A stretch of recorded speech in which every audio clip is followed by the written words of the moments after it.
격리장병, 부실급식 등 각종 인권 침해 논란이 잇따르는 가운데 국방부가 전군 주요 지휘관 회의를 열고 대책을 발표했습니다. 중대 단위의 집단 휴가제를 도입하고 급식비를 인상하는 방안 등이 제시됐습니다. 이틀째 진행되는 김부겸 총리 후보자에 대한 인사청문회에서는 가족들의 라인 가입 의혹을 놓고 공방이 이어졌습니다. 김 후보자가 사실무근이라며 강력히 반발하는 가운데 오후에는 관련 증인과 참고인이 출석할 예정입니다. 민주당 내 친문으로 분류되는 전재수 의원이 공개적으로 대선 후보 경선 연기론을 제시하면서 논란이 커지고 있습니다. 이재명계 의원들은 경선 명분도 실리도 없는 주장이라며 일제히 반발했습니다. 국내 신규 확진자가 525명을 기록한 가운데 방역당국은 최근 2, 3주간 감소세가 이어지고 있다고 진단했습니다. 또 이런 추세가 지속한다면 1, 2주 안에 하루 500명 미만으로 통제가 가능할 수 있다고 전망했습니다. 화이자와 모더나에 이은 세 번째 mRNA 백신의 출시가 임박했다는 관측이 나왔습니다. 독일의 제약회사 큐어백은 다음 주 임상 3상 결과를 발표할 것으로 알려졌습니다. 국내 도입 여부도 주목됩니다. 요란한 봄비가 그친 뒤 점차 황사가 유입되고 있습니다. 중북부 지방 곳곳에 미세먼지 주의보가 내려진 가운데 내일까지 전국적으로 미세먼지가 기승을 부릴 것으로 보입니다. 더 뉴스 60초 뒤에 계속됩니다.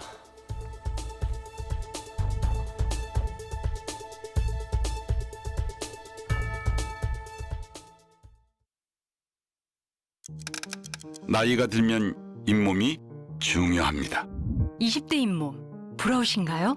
30대 잇몸 어떠세요? 4가지 복합 성분 이가탄. 세대는 달라도 역시 이가탄입니다. 아시죠? 이가탄. 인도에서 완이 태국에서 완이 향이 달라 맛이 달라 내가 먹던 카레하고는 달라. 너 어디서 왔니? 티아샤 색다른 맛의 유호 티아시아 커리. 나이가 한 살 한 살 들어갈수록 체력적으로든 뭐든 준비를 해놓지 않으면 어제처럼 작년처럼 내일을 해낼 수 없고, 그렇지 않으려면 뭐든 시작해봐야지. 건강관리의 쉬운 시작, 삼성화재 NEP. 건강보험은 삼성화재. 12사단 소속이라고 밝힌 병사가 최근 SNS에 올린 도시락 사진입니다. 햄과 김 몇 장이 반찬의 전부입니다. 다른 부대에서 복무하고 있다는 군인이 올린 것도 부실하기는 마찬가지입니다. 특히 방역 조치 때문에 휴가 복귀 뒤에 격리 중 받았다는 이 도시락. 글을 올린 사람은 휴가 다녀온 게 죄냐고 성토했습니다. 작은 빵에 달랑 초 1개를 꽂은 케이크 사진은 논란을 더 키웠습니다. 다른 날도 아니고 생일인데 너무하다는 비판이 줄을 이었습니다. 심지어 군내 인권 침해와 가혹행위 의혹까지 잇따라 불거졌습니다. 코로나 감염을 막겠다며 화장실 사용 시간 등을 제한했다는 폭로가 나왔고, 훈련병들한테 화장실 사용을 2분 내로 주고 있는 점, 통제하는 과정에서 상스러운 말과 폭언, 욕설, 모욕이 담긴 등의 정황들이 확인이 되었고요. 훈련 중 다친 병사가 군 병원의 오진과 가혹행위로 제대로 걷지 못한다는 주장도 제기됐습니다. 뒤늦게 군 당국은 개선책을 강구하겠다고 약속했지만 여론의 시선은 따가웠습니다. 환자에 대해서는 군이 모든 책임을 지고 진료비 지원 등 적극적으로 조치할 예정입니다. 이번 사안에서 식별된 문제점에 대해 매우 유감스럽게 생각하는 바입니다. 부식 청구가 제대로 안 됐다, 케이크 납품 업체를 못 구했다, 인권위 조사에 성실히 임하겠다 등 다른 해명에 대한 반응도 비슷했습니다. 군 당국이 결국 전국 주요 지휘관 회의를 열고 대책 마련에 나선 이유입니다. 그럼 국방부 취재기자 연결해서 어떤 대책들이 나왔는지 알아보겠습니다. 김문경 기자. 네, 국방부입니다. 네, 많은 지휘관이 참여한 걸로 봐서는 특단의 대책이 나왔는지 궁금한데 자세한 내용 전해주시죠. 네, 이번 지휘관 회의는 최근 열린 회의 가운데 가장 큰 규모로 열렸습니다. 180여 명이 대거 화상으로 연결됐는데요. 국방부는 부대 시설과 급식 등을 책임지는 간부들까지 연결하다 보니 회의 참여 인원이 늘어났다고 밝혔습니다. 여기에서 나온 대책을 보면 병사의 인권 문제에 집중됐다는 평가입니다. 먼저 오는 10일부터 전투 준비 태세에 지장이 없는 부대는 가능한 한 중대급 규모, 그러니까 한 번에 100명에서 150명 정도가 동시에 휴가를 갈 수 있도록 했습니다. 이는 휴가 복귀 후 예방적으로 격리하는 인원들을 별도의 비위생적 격리시설이 아닌 기존의 병영생활관에서 격리하기 위한 조치입니다. 대규모 동시 휴가가 불가능한 부대는 급수와 난방, 화장실 등 기본 편의가 제공되는 격리 장소를 마련할 계획입니다. 이어 부대 내에 확진자가 발생할 경우 부대 자체 격리시설을 확보하되 여의치 않을 경우 민간 격리시설을 이용하기로 했습니다. 또 정량 배식을 철저히 준수하되 장병들이 선호하는 돼지와 닭, 오리고기 등은 10% 정도 늘리고 정상 급식이 어려울 경우 곰탕, 짜장 등과 같은 비상부식 등도 적극 활용하겠다고 밝혔습니다. 또 현재 한 끼당 2,930원인 장병들의 급식비가 고등학생 한 끼 급식비의 80% 수준에 불과한 점을 고려해 내년부터는 하루 기본 급식비를 1,500원으로 인상하는 방안을 적극 추진할 계획입니다. 마지막으로 최근 부대 내 불만 사항이 SNS를 통해 제기되고 있는 것과 관련해 신고자의 익명성이 보장되는 별도의 신고 채널을 신설하는 방안을 검토하고 있다고 덧붙였습니다. 지휘관 회의를 주관한 서욱 국방부 장관은 장병들이 기본권과 인권을 보장받고 긍지를 느끼며 군복무를 할 수 있어야 한다며 높은 수준의 지휘는 명령이나 지시가 아닌 모범이라며 간부들의 솔선수범을 강조했습니다. 지금까지 국방부에서 YTN 김문경입니다.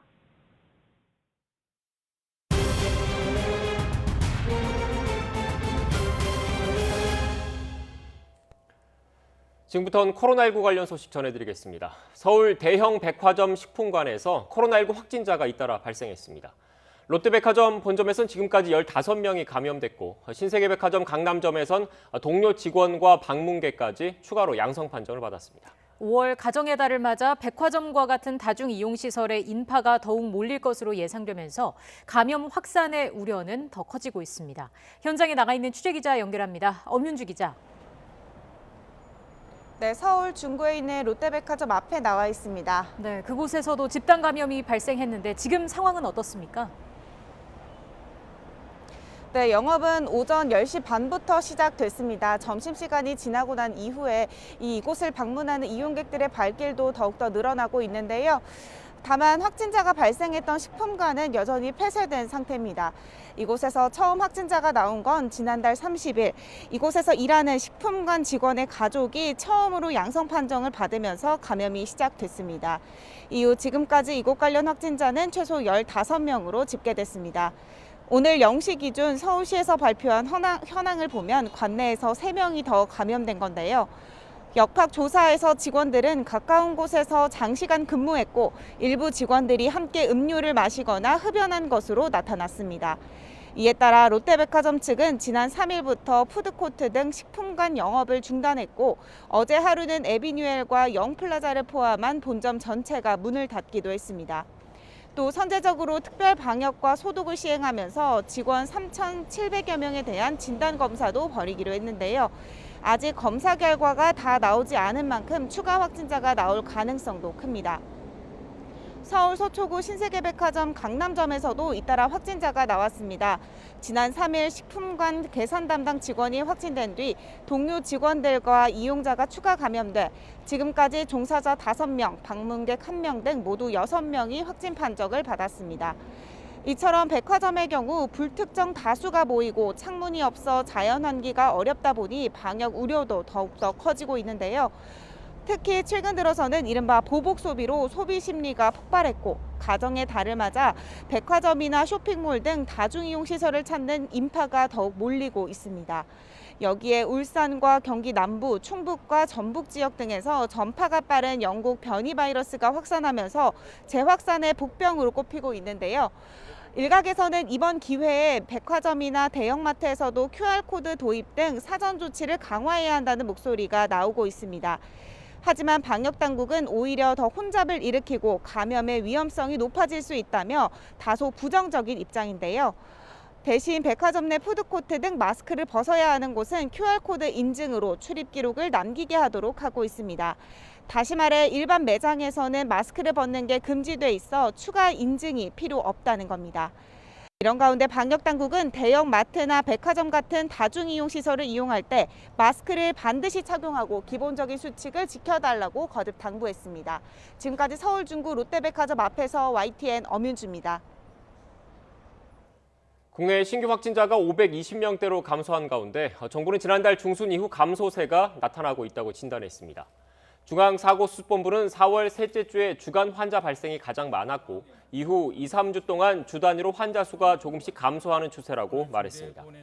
또 특별한 변수 없이 이런 추세가 지속한다면 향후 1, 2주 안에 신규 확진자 수가 500명 밑으로도 가능하지 않겠느냐고 밝혔습니다.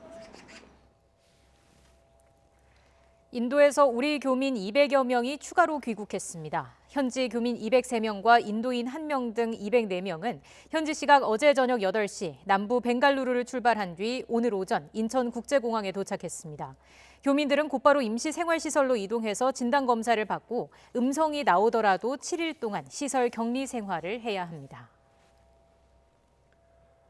70살에서 74살 어르신 대상 아스트라제네카 백신 접종 사전 예약 첫날 대상자의 11% 이상이 신청한 것으로 나타났습니다. 예방접종 대응 추진단에 따르면 예약 첫날인 어제 접종을 신청한 인원은 약 24만 6천 명으로 전체 대상자 213만 7천 명의 11.5%로 집계됐습니다. 독일이 아스트라제네카 백신의 접종 대상을 60세 이상으로 제한했던 것을 폐지하기로 했습니다. 또 이번 주말부터 백신 접종자에 대해서는 야간 통행 금지와 모임 제한 등이 해제됩니다. 김원배 기자입니다. 옌스 슈판 독일 보건장관은 현지 시각 6일 16개 지방정부 보건장관들과 회의를 가진 후 아스트라제네카 코로나19 백신의 나이 제한을 없애기로 했다고 밝혔습니다. 독일은 아스트라제네카 백신의 혈전 논란이 불거진 이후 60살 이상에 대해서만 접종해 왔는데 이것을 뒤집고 모든 성인에 대해서 접종하기로 한 것입니다. Deswegen haben wir heute miteinander vereinbart, die Priorisierung beim Impfstoff von AstraZeneca vollständig aufzuheben. Das heißt, dass beim Impfen in den Arztpraxen die Ärzte entscheiden, wer jetzt wann mit dem Impfen dran ist, nach ärztlichem Ermessen. 독일은 또 아스트라제네카 백신의 1차와 2차 접종 간격을 현재의 12주보다 줄일 수 있도록 했습니다. 슈판 보건장관은 이 같은 조치는 백신 접종 속도를 높이기 위한 것이라고 밝혔습니다. 독일의 코로나19 백신 1차 접종자는 전체 인구의 30.6%인 2,546만여 명입니다. 한 달 전보다 배 이상 높아졌습니다. 이런 가운데 독일 연방하원은 현지 시각 6일 백신 접종자와 완치자에 대한 규제를 완화하는 규정을 통과시켰습니다. 이 규정은 현지 시각 7일 연방 상원을 통과하면 8일 0시부터 시행될 전망입니다. 이 규정에 따르면 백신 접종자나 완치자는 최근 일주일간 인구 10만 명당 신규 확진자가 100명 이상인 지역에 적용되는 야간 통행 금지를 지키지 않아도 됩니다. 백신 접종자나 완치자끼리는 자유롭게 사적 모임을 가질 수 있게 됩니다.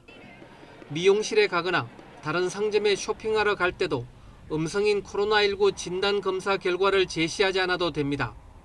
또 변이 바이러스 위험 지역만 제외하면 해외여행 후 귀국 시 자가 격리를 하지 않아도 됩니다. YTN 김원배입니다.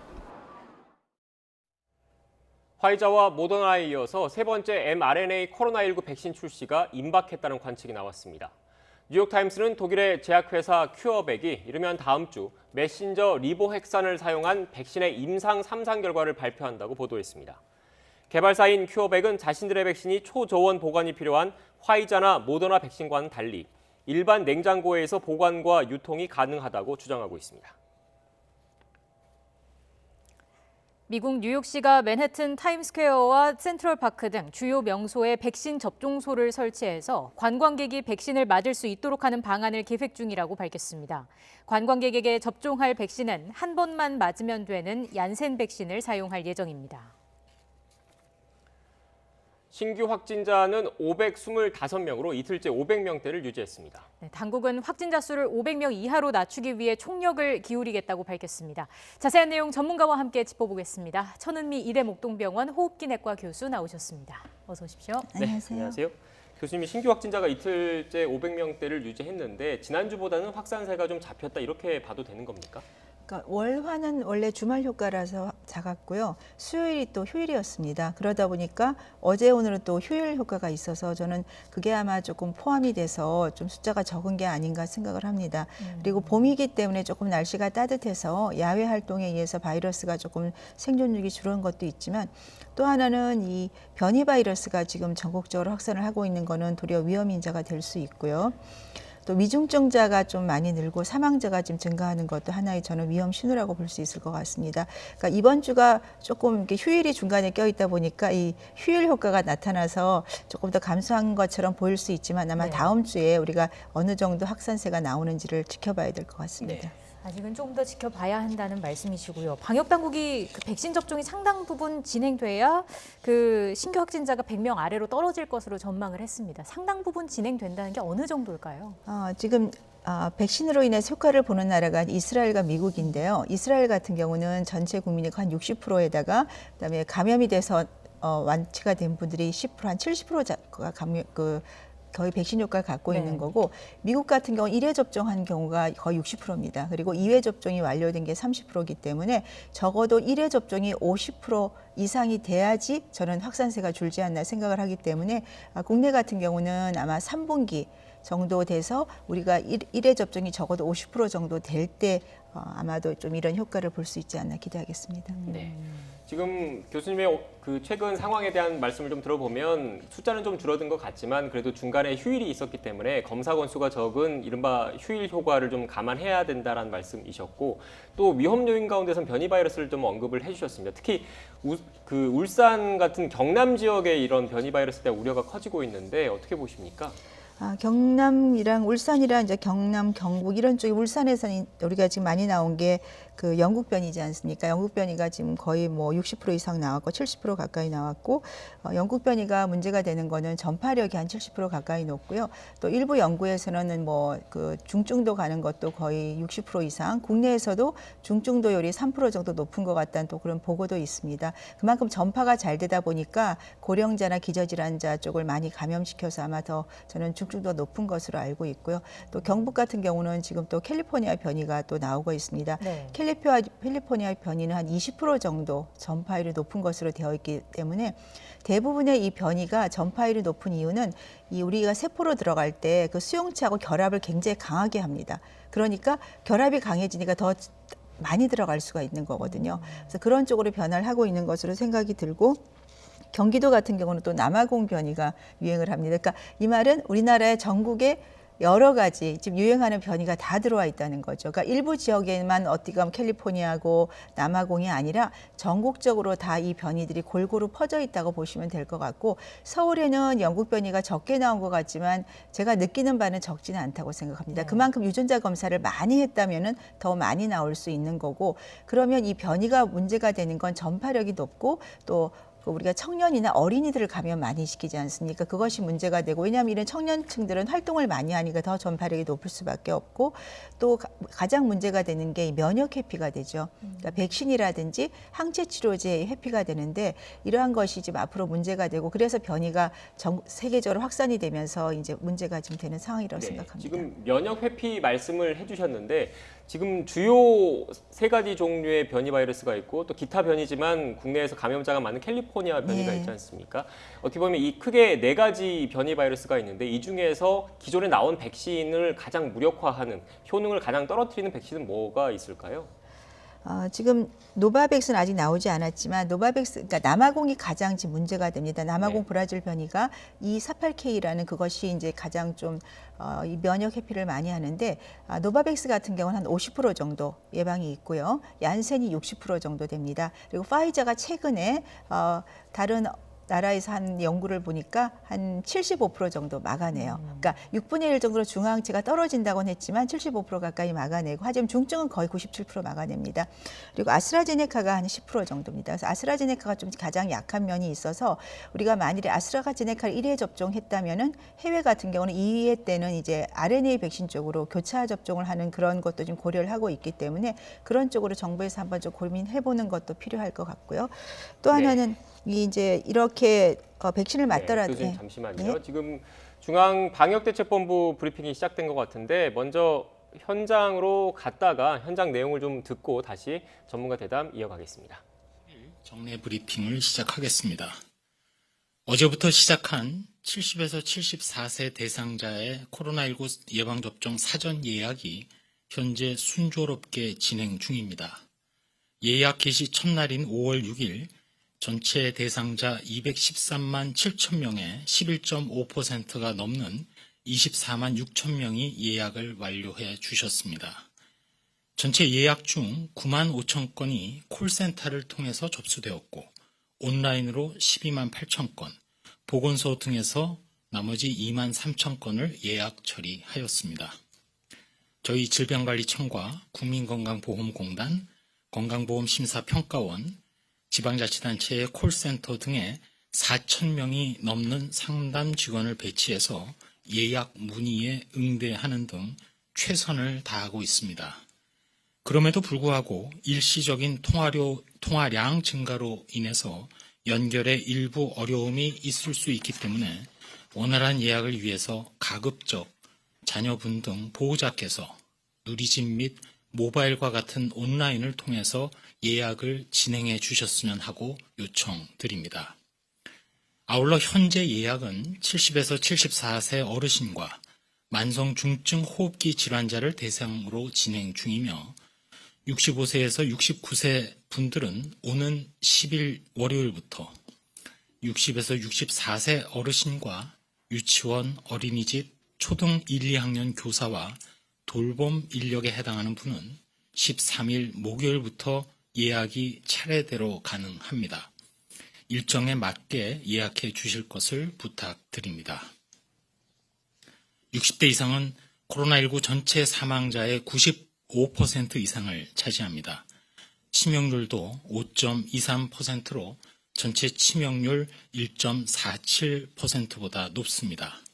그렇지만 예방접종을 맞으실 경우 86.6% 이상의 감염 예방 효과를 얻을 수 있습니다. 따라서 고령층 감염을 줄이고 중환자 발생을 감소시키기 위해서 60대 이상 연령층 예방접종에 대한 국민 여러분들의 적극적인 참여와 관심이 필요합니다. 우리나라는 약 70일 전 백신 접종을 시작하여 전체 접종 물량 규모에서 100위 바깥에서 출발했지만 이제는 전 세계 30위 안에 위치하고 있습니다.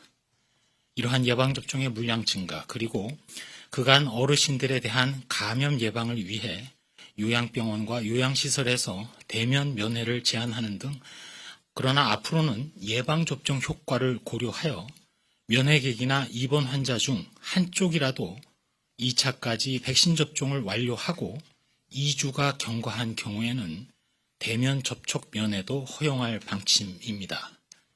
그 구체적인 시기는 확정 시 다시 한번 안내해 드리겠습니다. 또한 예방접종 이상 반응 신고 사례에 대해서는 정부가 아닌 독립된 전문가 그룹인 예방접종 피해조사반에서 매주 역학조사와 의무 기록 등 근거를 가지고 전문가 검토를 거쳐서 백신 접종과 이상 반응과의 인과성을 발표하고 있습니다. 국민 여러분들께서 더 안심하고 예방접종을 받으실 수 있도록 의료계, 각계 전문가와 함께 이상 반응 감시를 강화하고 피해 보상을 지속해 나가도록 하겠습니다. 다음으로 요양병원, 시설, 교정시설 등 감염 취약시설과 감염 위험 대상 및 지역에 대한 선제검사 실시 현황을 설명드리겠습니다. 작년 2020년 5월부터 금년 2021년 4월 29일까지 입영장정, 감염 취약시설, 교정시설 등 선제검사를 통해서 연 인원 974만 명을 검사하여 388명의 양성자를 확인하였습니다. 4월 한 달간 총 269만 3천 명을 검사하여 87명의 양성자를 발견하였습니다. 3월 대비해서 검사 건수는 22.1% 증가하였고 양성자는 40명이 증가하였습니다. 또한 감염 발생이 우려되는 특정 대상 및 지역의 감염 확산 방지를 위해 지자체 선제검사를 지속적으로 추진하고 있습니다. 금년 2월 26일부터 4월 29일까지 13개 시도 약 61만 2천 명에 대한 검사를 실시하여 총 685명의 감염자를 발견하였습니다. 그간 선제검사를 통해 확진자 조기 발견, 감염 확산 차단에 기여했으며 특히 치명률이 높은 고위험군이 계시는 요양병원, 시설에 대한 선제검사를 통해서 중증화율 감소 등의 효과를 확인한 바 있습니다. 구체적으로 교정시설 관련자는 지난 1월 423명에서 4월 1명으로 감소하였고 국내 발생 외국인 확진 비율 또한 지난 3월 첫째 주 14.4%에서 4월 넷째 주 4.4%로 줄어들었습니다. 전체적인 중증화율 또한 지난 2020년 12월 4.72%에서 금년 21년 2월 2.77%, 4월에 1.74%로 감소하는 추세입니다. 앞으로도 발생 위험이 증가하는 집단이나 대상을 적극 발굴하여 선제검사를 더욱 확대하겠습니다.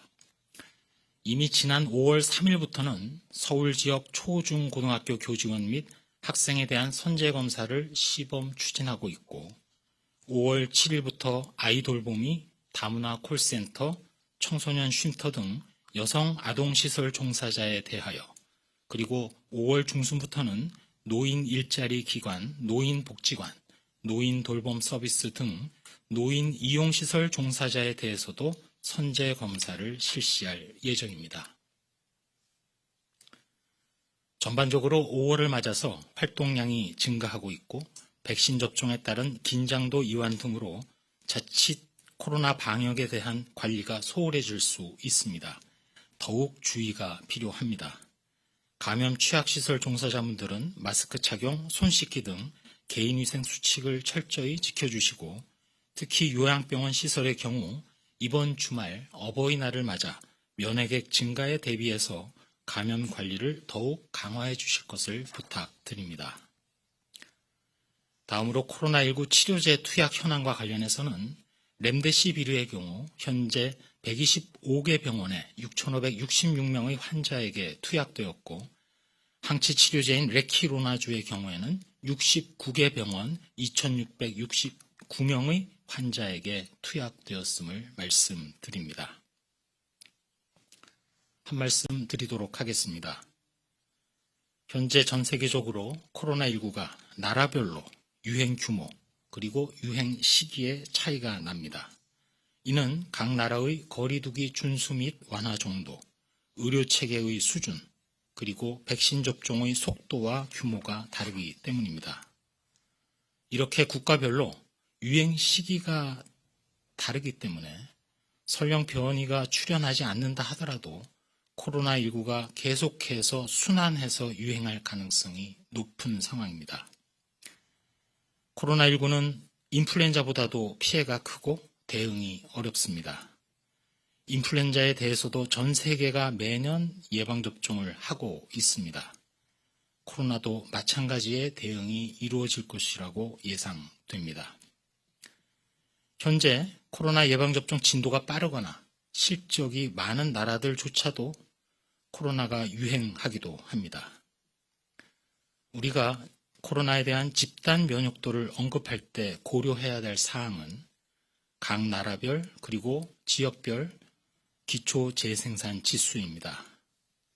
현재 우리가 목표로 하는 70%의 집단 면역도는 코로나19 이전의 일상, 즉 마스크라든지 거리두기가 없는 상태에서 코로나19 기초재생산 지수의 평균 내지 중간값 2.8 정도를 고려한 수치입니다. 아시다시피 현재 거리두기 아래에서 지난주 우리나라의 코로나19 평균 지수는 1.0에 약간 못 미치는 상황입니다. 나라별로 기초재생산 지수가 작을수록 집단 면역도가 설령 낮더라도 백신의 효과가 일찍 그리고 크게 나타날 수 있습니다. 기초재생산 지수가 높은 나라일수록 그 반대 양상일 것입니다. 우리가 목표로 하는 오는 11월 집단 면역 형성은 충분히 가능합니다. 반드시 달성할 것입니다. 심지어 11월 이전부터 지역사회의 방어 효과가 뚜렷하게 나타나게 할 수 있고 동시에 코로나19 유행도 통제할 수 있습니다. 그렇게 하기 위한 조건으로 첫 번째는 거리두기를 통해서 코로나19의 유행 잠재력을 계속 억제하고 더 낮추는 것이 중요합니다. 우리는 이미 지난 2차례의 유행을 겪으면서 그렇게 할 수 있음을 경험했습니다. 두 번째로는 접종 속도와 접종률이 높아야 합니다. 매년 접종하는 인플루엔자의 과거 경험으로 볼 때 이것도 가능합니다. 이는 저희 방역 당국의 몫이자 존재 이유입니다. 세 번째로 제일 중요한 것이 믿음 그리고 과학입니다. 이것도 저희 방역 당국의 몫입니다.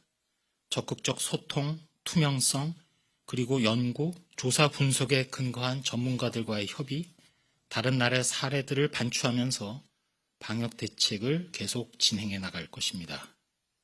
60세 이상의 고위험군 접종이 진행되면서 1차적으로 피해 최소화가 나타나고 이어서 지역사회의 면역도가 점점 상승하면서 코로나19가 줄어들 것이며 이에 따라 단계적으로 합리적 거리두기 조정이 가능해질 것입니다. 이것이 지금부터 단계적으로 나타날 양상이라고 판단합니다. 얼마나 앞당겨지느냐, 시기가 언제일 것이냐는 것은 모두 우리 자신에게 달려 있습니다. 거리두기, 백신 접종, 그리고 믿음과 과학을 통해서 최선을 다하겠습니다. 네, 지금부터 기자님들 질문에 답변 드리는 시간 갖겠습니다.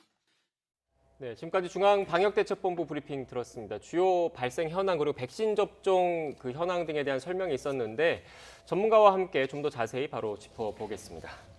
교수님, 앞서 그 백신과 변이 바이러스 관계, 효능 부분에 대해서 답변을 해주시다가 대담을 좀 들어갔거든요. 그 답변 먼저 좀 이어서 해주시죠. 네, 지금 뭐 일반적인 백신들은 초기에 우리가 바이러스에는 거의 효과가 좋았습니다. 그런데 변이가 생기면서 기존에 개발된 백신들 자체에서 효능이 좀 일부 떨어지고 지금까지 나온 RNA 백신 화이자 모더나는 한 75% 정도 남아공에 효과가 있고요. 그리고 대부분 백신이 영국 변이에는 좀 효과가 있습니다. 가장 문제가 되는 남아공에 아까 말씀 얀센이라든지 이런 노바백스도 한 50에 60% 정도 하는데 아스트라제네카가 조금 약해서 10% 정도이기 때문에 그러한 점에 대해서 아스트라제네카 접종을 한 경우에는 2차인 RNA 백신을 조금 추가 접종을 고려하는 것도 필요하다고 생각합니다. 네.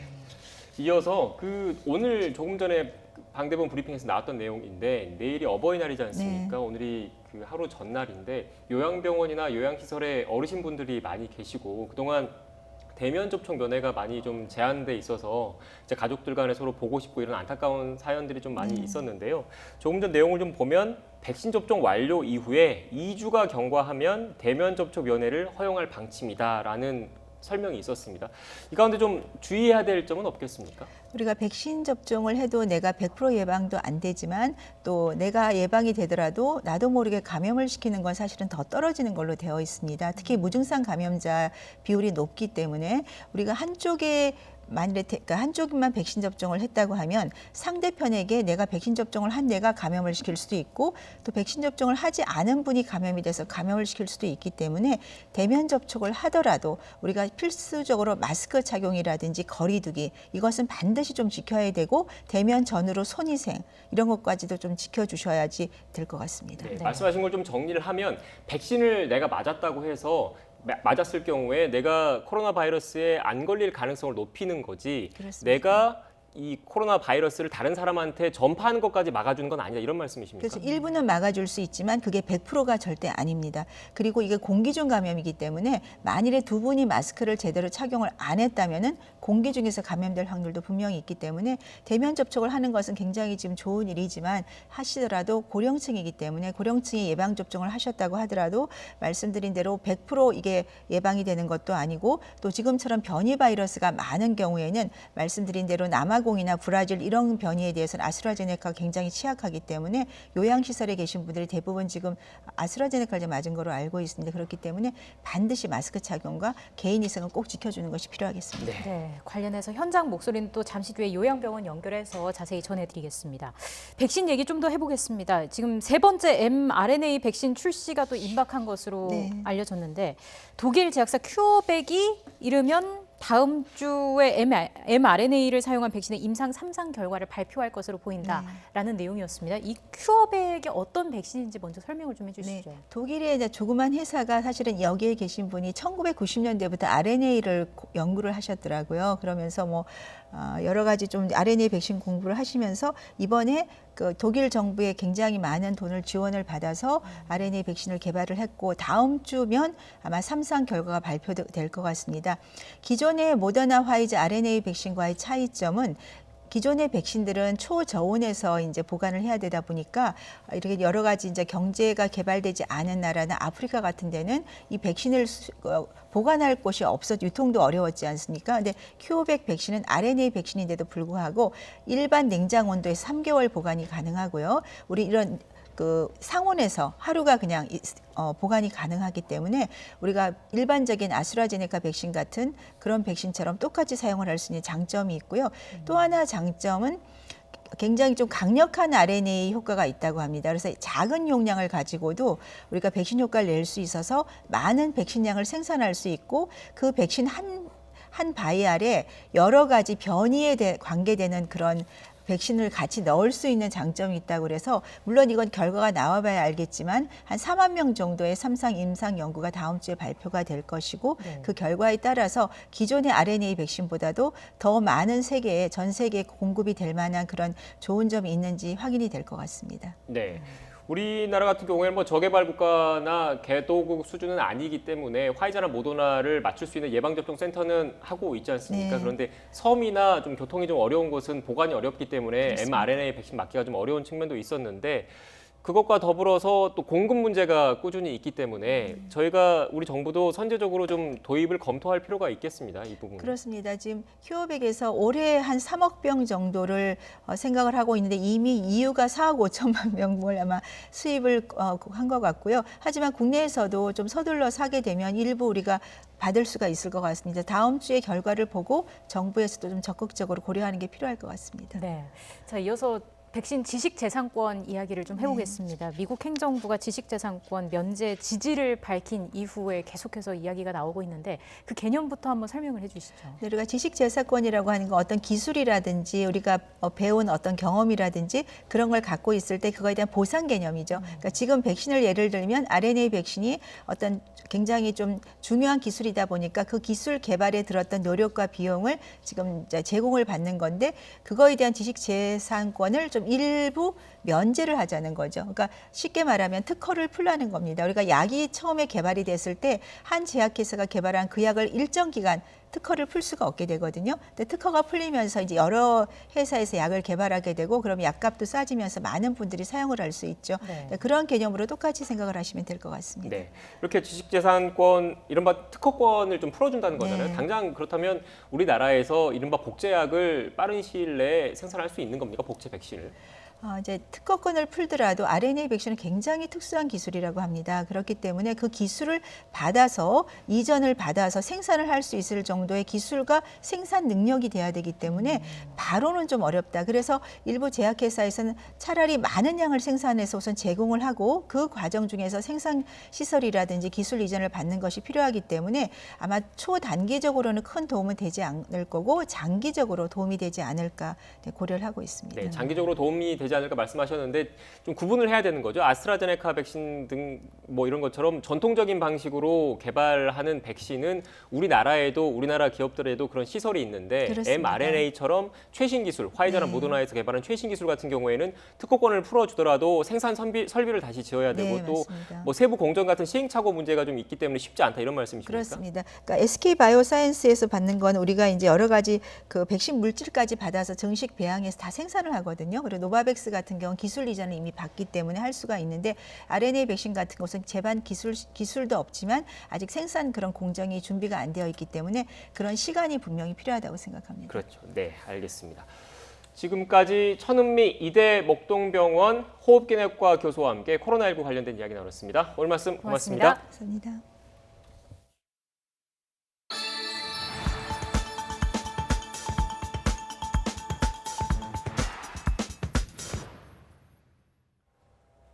비구름 뒤로 황사가 유입되면서 중서부 지역에는 미세먼지 특보가 내려졌습니다. 어버이날인 내일도 황사로 인해 전국의 대기질이 탁할 것으로 보입니다.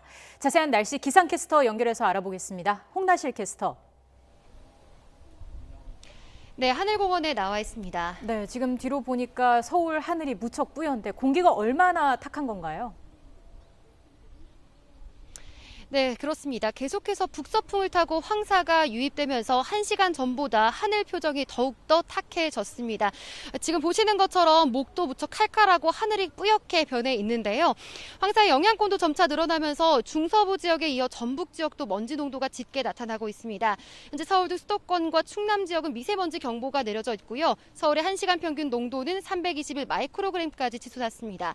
특히 인천 곳곳으로는 600 마이크로그램을 넘어서면서 평소보다 100배가량 높은 먼지 수치를 보이고 있습니다. 오늘 서울 등 중서부와 전북, 광주 지역은 종일 미세먼지 농도 매우 나쁨 단계를 보이겠습니다.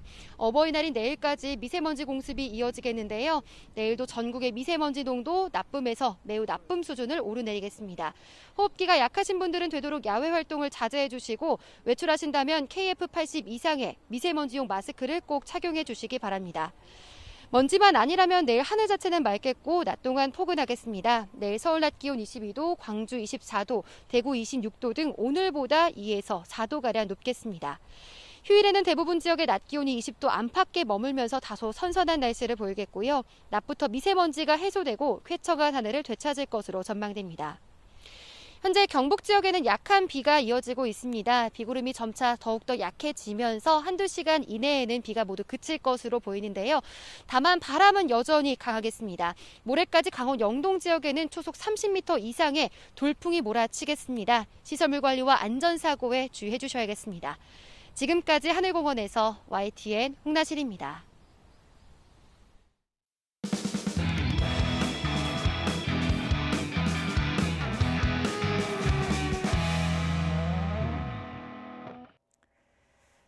부모님의 가슴에 직접 카네이션을 달아드리고 온 가족이 함께 모여서 즐기던 5월 8일 어버이날.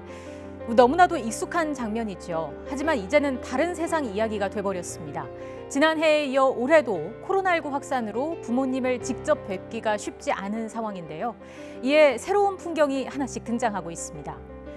코로나 사태 이후 첫 어버이날을 앞두고 있던 지난해 5월 7일 방역당국은 요양시설 면회 자제를 요청했죠. 어버이날에도 감염 위험이 상대적으로 높은 요양원 등 요양시설에 계신 어르신들의 건강을 지켜드리기 위해서 되도록이면 면회를 자제해 주실 것을 당부드립니다. 시설을 방문하더라도 방역 지침상 접촉이 불가능해서 서로를 눈에만 담을 수밖에 없었는데요. 14개월째 이어지는 면회 금지 조치에 안타까움이 더해지면서 올해는 새로운 아이디어가 나왔습니다. 서울시에서 운영하는 한 요양시설이 별도의 면회 공간을 마련한 건데요. 앞서 보신 것처럼 선별진료소에서나 볼 수 있었던 방역 글로벌을 설치했습니다. 준비했던 화면 함께 보여주시죠. 직접 살이 맞닿은 건 아니었지만 온기를 느낄 수 있다는 것만으로도 서로에게 큰 위안이 되겠죠. 이외에도 코로나 시대에 걸맞은 다양한 변화가 생겨났습니다. 부산시는 어버이날 기념 행사를 온라인으로 생중계했는데요. 부모와 자녀가 서로에게 보낸 메시지를 소개하고 100세 어르신께 카네이션을 전달하는 등의 행사가 진행됐습니다. 군도 어버이날을 맞아 비대면 행사에 동참했습니다. 공군 방공 관제 부대는 코로나19 확산으로 휴가와 외출이 제한돼서 부모님을 직접 찾아뵙지 못하는 병사들을 대상으로 사전 신청을 받았는데요. 영상으로나마 이렇게 부모님을 만난 병사들 얼굴에 웃음이 가득하죠.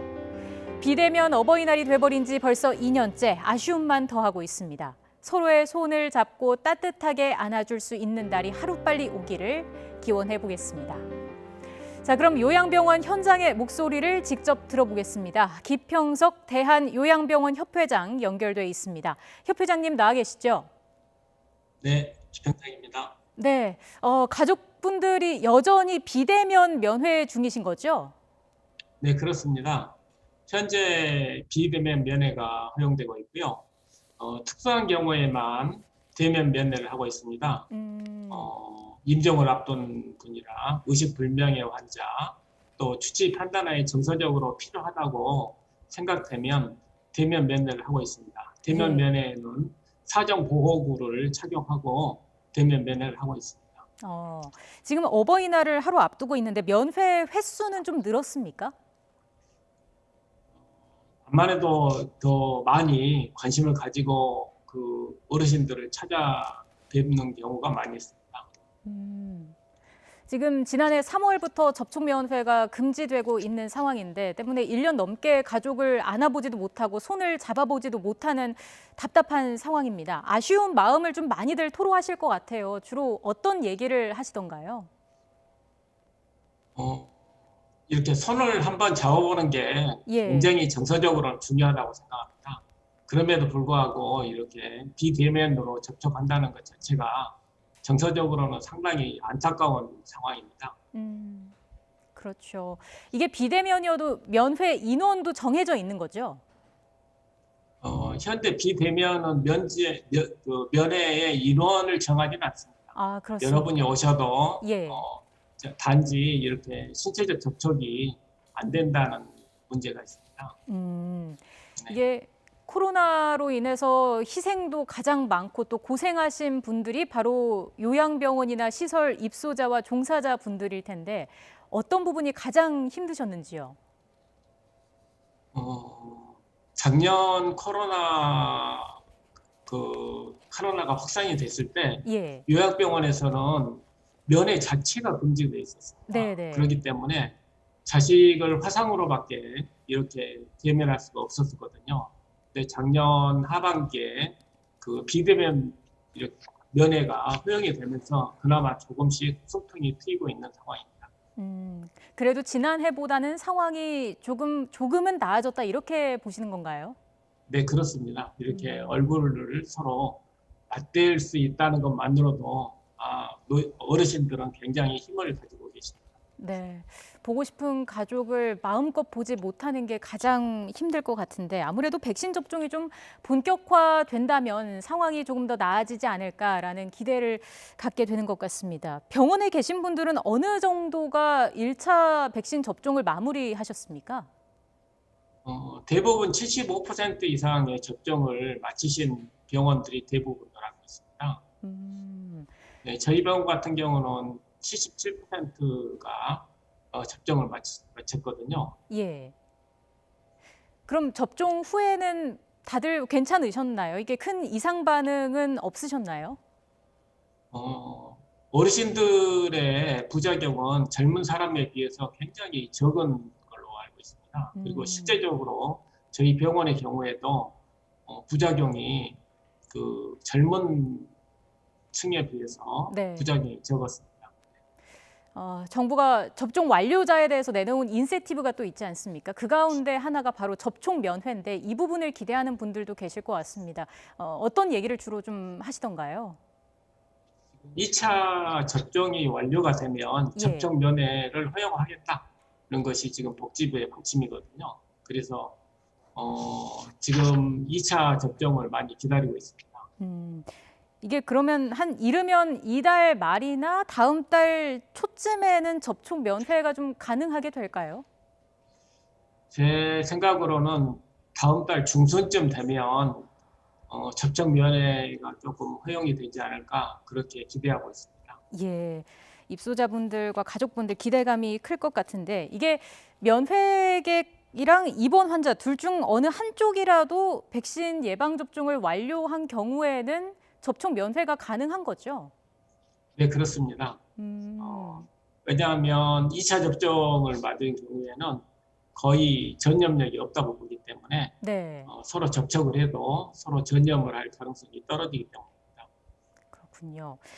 접종 면회를 하기 위해서 또 준비할 부분도 상당히 적지 않을 것 같아요. 어떤 점들을 대비하고 계시는지요? 우선 접촉 면회를 한다 하더라도 일반 병실에서 하는 건 상당히 위험합니다. 네. 왜 그러냐면 그 병실에는 접종을 안 맞으신 어르신도 계실 수 있거든요. 그렇기 때문에 반드시 면회실에서 어떤 제한된 공간에서 면회를 해야 되고요. 면회를 할 때에도 적어도 한쪽에서는 사정 보호를 착용하는 걸 권유하고 있습니다. 그래서 페이스 실드, 마스크, AT 가운, 글러브를 착용한 상태에서 한쪽이 글러브를 이 사정 보호구를 착용한 상태에서 면회가 진행될 걸로 알고 있습니다. 가족은 만나더라도 마스크나 보호구는 착용을 해야 하고요. 접종 완료자는 주기적인 검사도 그럼 제외가 되는 건가요? 접종 완료자에 대한 그 검사 중단 여부는 향후 그 방역 당국과 방역 당국하고 조금 더 논의를 해봐야 될 것 같습니다. 지금 네. 현재로서는 검사 주기가 상당히 그 2배 연장이 됐습니다. 그래서 지금 예전에 일주일에 2회 했던 것을 그 일주일에 1회로 줄였고요. 네. 그다음에 그 2주에 했던 일주일에 했던 그런 병원은 2주에 1회로 이렇게 그 검사를 늘렸는데 2차 접종이 되면 이 부분도 더 보완이 될 걸로 생각하고 있습니다. 네. 협회장님 앞서서 말씀해 주셨던 부분 외에 또 가이드라인에 이 부분은 포함이 되면 좋겠다 하는 게 있을까요? 제가 다시 한번 말씀드리고 싶은 것은 네. 병실 내에 면회가 아니라는 걸 강조하고 싶습니다. 예. 그래서 꼭 그 다른 접종을 하지 않는 그런 분들을 보호를 해야 되고요. 그 다음에 두 번째로는 보호구를 반드시 착용한 상태에서 면회를 해야 되는데 그 이유는 백신을 맞았다고 코로나 감염이 안 되는 건 아닙니다.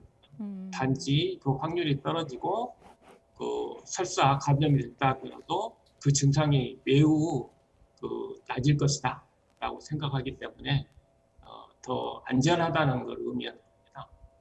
네, 만에 하나의 상황에 대비해서 철저한 준비가 필요하다라는 말씀을 해주셨고요.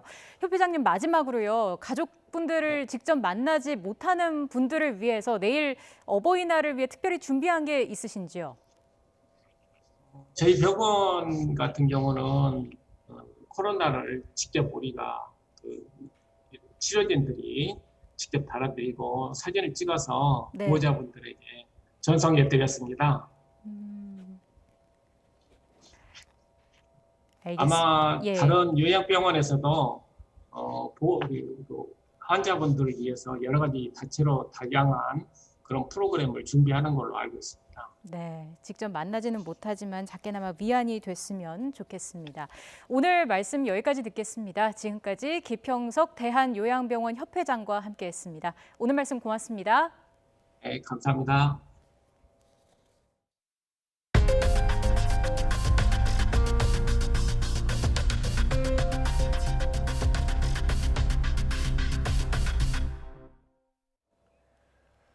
오늘 국회에선 김부겸 국무총리 후보자에 대한 인사청문회가 이틀째 진행되고 있습니다. 오늘 오후 청문회에선 어제에 이어서 김 후보자 가족들이 라임 자산운용 관련 특혜 의혹이 집중적으로 제기될 전망입니다. 이런 가운데 여야 지도부는 각각 광주를 찾아서 광주 5.18 국립묘지를 방문했습니다. 취재기자 연결합니다. 김주영 기자. 네, 국회입니다. 네, 김부겸 국무총리 후보자의 인사청문회가 오늘로 이틀째인데 현재 분위기 전해주시죠. 네, 오늘 오전 10시부터 시작된 김부겸 국무총리 후보자의 2일차 인사청문회는 점심시간 잠시 정회한 뒤 조금 전 다시 시작됐습니다. 오전 청문회에서 여야 청문위원들은 전월세 시장의 안정화 방안, 백신 수급 문제, 대북전단 살포, 국가 균형 발전 입장 등을 캐물었습니다. 과거 김 후보자의 아내가 운영했던 컴퓨터 수리 업체가 학교 물량을 수주한 것을 두고 김 후보자와 야당 사이에 고성이 오가기도 했습니다. 당시 상황 들어보겠습니다. 1년에 그래서 월 얼마씩입니까? 그런 게 있다고 말씀을 드립니다. 아니 그러니까 자꾸 의혹을 부풀리지 말고 사실대로 이야기를 하세요. 각 학교마다 자료를 다 요구하셨다면서요. 또 관심을 끌고 있는 라임 자산 운용 관련 김 후보자 가족 특혜 의혹은 오후 질의에서 집중되고 있습니다. 라임 자산운용 관계자와 함께 조국 흑서의 저자인 김경률 경제민주주의 21 공동대표가 참고인으로 나왔기 때문입니다. 김 후보자는 의혹이 사실 무근이라고 반박하고 있지만 국민의힘은 김 대표 등을 상대로 특혜 가능성을 집중적으로 묻는다는 방침입니다. 이와 별도로 민주당 강선우 의원은 자신의 질의와 관련해 국민의힘 조수진 의원이 따로 조롱성 문자를 보내고 반말을 했다고 주장해 관심을 끌기도 했습니다. 네, 이런 가운데 여야 지도부는 오늘 광주로 향했군요. 네, 먼저 민주당 송영길 대표 등 지도부는 오늘 광주를 찾아 5.18 국립묘지를 참배했습니다. 송 대표는 국립묘지 방명록에 인습을 고치고 편안함을 버리고 당당하게 유능한 개혁 민주당을 만들어가겠다는 뜻의 말을 남기기도 했습니다. 국민의힘 김기현 대표 권한대행 겸 원내대표 등 지도부 역시 광주를 찾아 5.18 국립묘지를 방문했는데요. 김 대표 권한대행은 기자들과 만나 희생당하고 아픔을 당하고 계신 유족들과 돌아가신, 부상당하신 모든 분들께 깊은 사죄의 말씀을 올린다고 밝혔습니다. 민주당은 지난 재보선 참패 이후 호남 여론 달래기에 나선 것이고 국민의힘은 지역적 외연 확대를 시도하는 것이라는 분석입니다. 네, 민주당 내에서는 대선 경선 연기론을 놓고 내부 갈등 양상도 벌어지는 것 같습니다. 네, 오늘 이재명계 좌장으로 꼽히는 민주당 정성호 의원이 최근 제기되는 당내 대선 경선 연기론에 대해서 공개적으로 반발했습니다. 정 의원은 오늘 아침 TVN 라디오 방송에 출연해 대선 경선을 연기해 원칙을 망가뜨리는 건 국민 신뢰를 떨어뜨리는 길이라며 명분도 실리도 없다고 강도 높게 비판했습니다. 정 의원의 말 들어보겠습니다. 원칙을 망가뜨린다고 하는 것은 저는 국민의 신뢰를 떨어뜨리는 그런 길이라고 생각하고 있고요. 명분도 별로 없고 또 실리도 따져보면 실리도 많지 않다고 저는 생각하고 있습니다. 역시 이재명계로 분류되는 민형배 의원도 대선 경선 연기는 패배를 앞당기는 것이라고 주장했습니다. 어제 친문으로 분류되는 전재수 의원이 공개적으로 경선 연기의 필요성을 들고 나온 데 대해 이재명계가 반발하고 있는 건데요. 여론조사에서 다른 당내 주자들을 크게 앞서고 있는 이 지사 입장에서는 특별히 경선을 늦출 이유가 없다는 것으로 해석됩니다. 이 지사를 쫓아야 하는 입장의 이낙연 전 대표, 정세균 전 총리나 경선을 관리해야 할 송영길 대표 역시 지금까지는 원칙대로 하자는 입장인 것으로 전해졌는데요. 하지만 경선 일시가 다가올수록 연기 여부를 둘러싼 각 경선 후보자 측의 의견은 더욱 첨예하게 드러날 전망입니다. 지금까지 국회에서 YTN 김주영입니다. 김종인 전 국민의힘 비상대책위원장이 당 대표에 도전한 초선 김웅 의원을 만나서 당의 변화를 위해 새 인물이 대표가 되는 게 효율적이라는 입장을 밝혔습니다. 김웅 의원은 김종인 전 위원장이 일부 세력의 당 장악 시도에 우려를 표명하면서 자신을 포함한 누구의 계파나 이른바 꼬붕이 되지 말라고 말했다고 전했습니다. 직접 들어보겠습니다. 일부 세력에서 미리 다 짜고서 당을 장악하려고 하고 있다. 당의 변화를 하는 것은 새로운 인물이 당대표가 되는 것보다 더 효율적인 건 없다. 김종인 위원장님을 비롯해서 누구의 개파다, 꼬붕이다 이런 이야기가 안 듣도록 자기만의 정치를 해야 된다. 라임 자산운용 펀드 판매 재개를 위해서 우리은행 측에 청탁한 혐의로 재판에 넘겨졌죠. 윤갑근 전 대구고검장이 1심에서 징역 3년을 선고받았습니다. 서울 남부지방법원은 오늘 오전 10시 알선수재 혐의로 재판에 넘겨진 윤 전 고검장의 1심 선고 공판에서 징역 3년을 선고했습니다. 재판부는 윤 전 고검장에 대해 전직 검찰 고위 간부로서 다수 개인 투자자에게 큰 피해가 갈 것을 알고도 재판매를 알선하고 그 대가로 금품을 수수해 죄질이 좋지 않다며 이같이 판단했습니다. 민주당 조웅천 의원은 김호수 검찰총장 후보자에 대해서 너무 보필에만 열중하다 보니까 일종의 예스맨 정도로 된 것 아닌가라고 말했습니다. 검사 출신인 조 의원은 오늘 MBC 라디오에 출연해 개인적으로 잘 아는 후배인데 참 유능하고 온순하고 괜찮은 사람이라면서도 이같이 밝혔습니다. 택배 차량 지상 진입을 놓고 아파트 단지와 갈등을 겪어왔던 전국 택배 노조가 오늘 파업을 가결했습니다. 다만 국민의 불편을 고려해서 앞으로 대책이 마련이 안 될 경우에 강행하겠다며 협상의 여지를 남겼습니다. 파업 돌입 시기는 추후에 결정한다는 입장입니다. 취재기자 연결합니다. 신주명 기자. 네, 사회부입니다. 네, 파업과 관련한 자세한 내용 전해주시죠.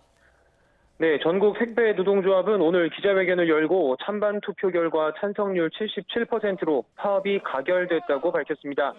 전국 택배 노조는 어제 오전 6시부터 오후 6시까지 전국 각 지회 터미널 등에 설치된 투표소에서 투표권을 가진 조합원 5,800여 명을 상대로 파업 찬반 투표를 진행했는데요. 조합원 5,300여 명이 투표에 참여해 투표율은 90%가 넘었습니다. 곧장 파업이 시작되는 건 아닙니다. 파업 돌입 시기는 추후 위원장이 결정할 방침입니다. 현재 정부나 정치권 등에서 택배사들에게 대책 마련을 촉구하고 있다는 점을 감안해서 택배사가 끝내 대책을 내놓지 않는 등 불가피한 상황이 발생할 경우에 파업에 돌입한다는 게 택배 노조의 설명입니다. 택배 노조는 또 파업이 시작되더라도 부분 파업으로 진행할 방침이라며 전체 택배 물동량의 10% 남짓한 신선식품 위주로 배송을 거부할 예정이라고 했습니다. 신선식품의 경우 배송 책임을 택배사가 진다는 점에서 국민의 불편을 최소화하면서도 택배사에 압박을 줄 수 있는 방식이라는 겁니다. 택배 노조가 파업 가결을 하면서도 부분 파업 방식으로 진행하게 된 건 이번 파업의 계기가 된 아파트 진입 갈등이 물류 대란을 일으킬 수 있는 택배 파업의 명분으로는 다소 약하다는 안팎의 지적을 의식한 것으로 풀이됩니다. 네, 그럼 택배 노조가 파업에 나서게 된 계기도 자세히 설명해 주시죠. 네, 이번 파업 결정은 서울 고덕동의 한 대단지 아파트가 택배 차량의 단지 내 지상도로 이용을 막으면서 빚어진 갈등에서 시작됐습니다. 5,000세대 규모의 해당 아파트는 주민 안전 등을 이유로 지난달 1일부터 택배 차량의 지상도로 진입을 금지했습니다. 그런데 지하주차장 입구 높이가 2.3m에 불과해 높이가 2.5m 이상인 택배 차량은 진입할 수가 없습니다. 결국 택배 기사들은 손수레를 이용하거나 사비로 높이가 낮은 저탑 차량을 구해 배송해야 하는 상황이 됐습니다. 택배 노조는 이를 갑질로 규정했습니다. 또 아파트 단지 내 지상 차량 출입 금지로 인해 택배 노동자들이 건강과 안전에 위협을 받고 있는데도 택배사들은 아무 대책 없이 배송만 하면 된다는 무책임한 태도로 일관하고 있다고 비판했습니다. 택배 노조는 택배사에게 더 늦기 전에 해당 아파트를 배송 불가 지역으로 지정하고 추가 요금을 부과하는 등의 대책을 마련하라고 촉구했습니다. 그럼 만약 파업이 시작된다면 물류 대란이 벌어질까요? 전국적인 물류 대란까지 이어지지는 않을 것으로 보입니다. 택배 노조는 조합원 가운데 파업권이 확보되지 않은 조합원들은 파업에서 제외된다고 밝혔습니다. 이에 따라 조합원 6,400여 명 가운데 2천여 명만 파업에 참여하게 됩니다. 전국 택배기사 5만 5천여 명의 3% 수준입니다. 전국적인 물류 대란까지는 아니지만 일부 지역에서 택배 운송 차질이 빚어질 가능성은 있습니다. 지금까지 사회부에서 전해드렸습니다. 광복회 상벌위원회는 오늘 지난달 11일에 열린 대한민국 임시정부 수립 기념식에서 김원웅 회장의 멱살을 잡은 독립유공자 김임용 씨를 징계 처분하기로 결정했습니다. 상벌위는 그러나 징계 수위는 공개하지 않고 추후 서면을 통해 김 씨에게 개별 통보한다는 계획입니다. 오늘 상벌위원회가 열리기 전 김 회장에 반대하는 회원들이 주축이 된 광복회 개혁 모임 등이 김 회장의 사퇴를 촉구하는 기자회견을 연 데 이어 상벌위 회의장 입장을 두고 또다시 몸싸움 등을 벌였습니다. 치킨 프랜차이즈 업체 제너시스 BBQ가 홈페이지 메뉴 이미지로 불거진 남성 혐오 논란에 대해 공식 사과했습니다. BBQ는 공식 SNS를 통해 과거에 제작된 홍보 이미지가 특정 이미지를 연상시킨다는 문제가 제기됐다면서 논란의 여지를 방지하지 못한 부분에 반성하고 사과드린다고 밝혔습니다. 가상화폐 광풍 속에 경찰이 관련 직원들의 신규 거래 중단을 지시했습니다. 또 가상화폐를 보유한 사실이 드러나면 직무에서 배제하기로 했습니다. 금융위원회에 이어 내부 단속에 나선 건데 법적 근거도 없는 상황에서 과도한 통제라는 비판이 나오고 있습니다. 박기원 기자가 취재했습니다. 경찰청은 지난주 소속 직원들의 가상화폐 거래와 보유를 제한하는 지침을 발표했습니다. 지난 2018년 관련 지침이 이미 나왔지만 이를 새로운 직제에 맞게 개편하고 강화해 다시 배포한 겁니다. 먼저 대상은 업무상 가상화폐 관련 정보를 얻을 수 있는 경제범죄와 사이버 범죄 수사, 감사 담당 직원들입니다. 새로 가상화폐를 사지 못하게 하고 기존에 갖고 있던 것도 모두 신고해야 하는데 가지고 있기만 해도 관련 직무에서는 배제됩니다. 이를 지키지 않았을 때는 사안에 따라 징계도 받을 수 있습니다. 경찰청은 또 대상 직원이 아니더라도 가상화폐로 부정하게 재산을 늘렸거나 관련 부서 직원으로부터 정보를 얻어 거래에 나서는 것도 금지 사항에 포함했습니다. 그러면서 소속 직원들이 내부 정보를 활용해 투기에 편승할 우려가 있다며 공직 윤리 확립을 위해 선제적 대응에 나선 것이라고 설명했습니다.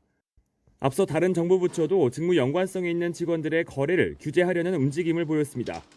금융위원회는 직원들의 가상화폐 보유 현황을 점검하고 있고 청와대에서는 인사검증에 가상화폐 보유 여부를 반영할 것으로 알려졌습니다. 사실상 공직자의 가상화폐 거래를 제한하겠다는 건데 법적 장치나 근거가 없는 상태에서 이뤄지는 조치는 실효성이 없다는 비판도 있습니다. 암호화폐 투자를 해서는 안 된다. 그런 법도 없고 투자한 내용을 공개하라는 법도 없잖아요. 코인을 보유하고 있다고 해서 정부가 알 수 있는 방법도 없어요. 거래소에서 거래하지 않으면 아무 기록이 없어요. 전문가들은 무엇보다 가상화폐 거래를 관리 감독할 수 있는 소관부처 지정과 법안 마련이 시급하다고 지적했습니다. YTN 박견입니다. 국립현대미술관은 오늘 고 이건희 회장의 기증미술품 1,488점의 세부 내용을 공개했습니다. 기증품은 한국 근현대미술 작가 238명의 작품 1,369점과 외국 근대 작가 8명의 작품 119점 등으로 근대 작가 범주에 들어가는 작가 작품이 약 58%를 차지한 것으로 나타났습니다. 특히 유영국과 이중섭의 작품이 각각 187점과 104점으로 가장 많았습니다. 국립현대미술관은 8월부터 서울관에서 이건희 컬렉션 전시를 개최하며 이에 앞서 7월에 개막하는 덕수궁관 전시에서도 일부 작품을 선보일 예정입니다. 영화 미나리가 개봉 60일 만인 지난 2일 100만 관객을 돌파했죠. 미나리 감독과 배우들이 감사 인사를 전했는데 윤여정은 영화계를 위해 불법 다운로드를 하지 말라는 유쾌한 부탁을 전했습니다. 직접 들어보시겠습니다. 코로나19로 극장가가 어려운 상황에서도 여러분의 응원과 사랑으로 여기까지 올 수 있었습니다. 감사합니다. May is Family Month. And I hope you all have a wonderful time with your family. 코로나19로 극장에 찾아오시는 게 쉽지 않으셨을 텐데요. 이렇게 먼 걸음 해주시고 응원해주시고 성원해주셔서 감사합니다. 너무 감사합니다. 저희 영화를 사랑해주셔서. 그런데 제가 한 가지 부탁드릴 거는요. 여러분 다운로드 받지 마세요. 극장에 와서 봐주셔야지 저희 영화 만드는 사람들이 더 용기를 내서 더 좋은 영화 만들 수 있답니다. 저는 제 식구들도 제 동생들도 극장 개봉할 때까지 못 보게 했습니다. 죄송합니다. 감사합니다.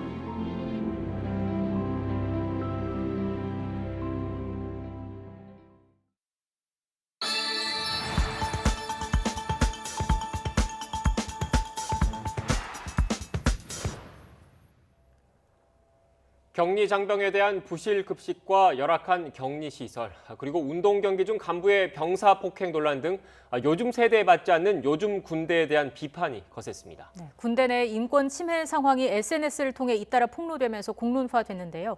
국방부가 서둘러서 대책을 내놨습니다. 뒤처진 병영 문화 개선될 수 있을까요? 김형남 군인권센터 사무국장과 이야기 나눠보겠습니다. 안녕하십니까?